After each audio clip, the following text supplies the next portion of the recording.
ನಾನು ನಾಗರಾಜ್ ಶೆಟ್ಟಿ ಅಂತ ಈಗಾಗಲೇ ಉತ್ತರ ಕನ್ನಡ ಜಿಲ್ಲೆ ಕುಮಟಾ ತಾಲೂಕಿನಿಂದ ಮಾತಾಡ್ತಿರೋದು. ಈಗಾಗಲೇ ಈ ಒಂದು ಇಂದಿರಾ ಕ್ಯಾಂಟೀನ್ ಒಂದು ಊಟದ ಶುಭ ಪ್ರಾರಂಭ ಆಗಿದೆ. ಈಗಾಗಲೇ ಫಲಾನುಭವಿಗಳು ಈಗಾಗಲೇ ಒಂದು 10 ರೂಪಾಯಿ ಕೊಟ್ಟು ಪಾವತಿ ಮುಖಾಂತರ ಈ ಒಂದು ಊಟದ ಒಂದು ಪ್ರಯೋಜನವನ್ನು ಪಡ್ಕೊಳ್ತಾ ಇದ್ದಾರೆ. ಇದು ಬಹು ವರ್ಷದ ಒಂದು ನಿರೀಕ್ಷೆಯ ಒಂದು ಯೋಜನೆ ಆಗಿತ್ತು ಇಂದಿರಾ ಕ್ಯಾಂಟೀನ್ ಕಾಂಗ್ರೆಸ್ ಸರ್ಕಾರದ್ದು.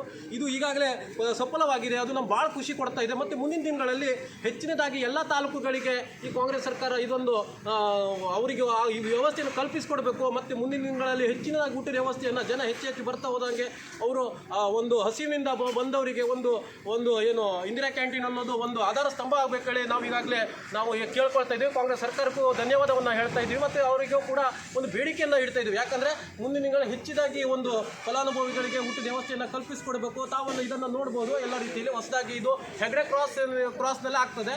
ಕಿತ್ತೂರಾಣಿ ಚೆನ್ನಮ್ಮ ಪಾರ್ಕ್ ಹತ್ರ ಪುರಭವನ ಅಂತ ಇದೆ ಅಲ್ವಾ, ಆ ಒಂದು ಇದರಲ್ಲಿ ಇದು ಆಗ್ತದೆ. ತಾವೆಲ್ಲರೂ ಕೂಡ ಈ ಇದೊಂದು ಯೋಜನೆಯ ಒಂದು ಫಲವನ್ನು ಪಡೆದುಕೊಳ್ಬೇಕು. ಮತ್ತು ಹಸಿದವರಿಗೆ ಯಾವುದು ಈ ಕುಮಟಾ ನಮ್ಮ ಉತ್ತರ ಕನ್ನಡದಲ್ಲಿ ಹೃದಯ ಭಾಗ ಆಗಿರೋದ್ರಿಂದ ಇಲ್ಲಿ ಬಂದವರು ಯಾರು ಕೂಡ ಹಸಿವಿನಿಂದ ಹೋಗಬಾರದು ಅನ್ನೋ ಉದ್ದೇಶಕ್ಕೋಸ್ಕರ ಈ ಕಾಂಗ್ರೆಸ್ ಸರ್ಕಾರ ಇದನ್ನು ಮಾಡಿದೆ. ಅವರಿಗೆ ನಾವು ಧನ್ಯವಾದವನ್ನು ನಾವು ಕರ್ನಾಟಕ ರಕ್ಷಣಾ ವೇದಿಕೆ ಪ್ರವೀಣ್ ಶೆಟ್ಟಿ ಬಣದ ವತಿಯಿಂದ ಕೇಳ್ಕೊಳ್ತಾ ಇದ್ದೇವೆ.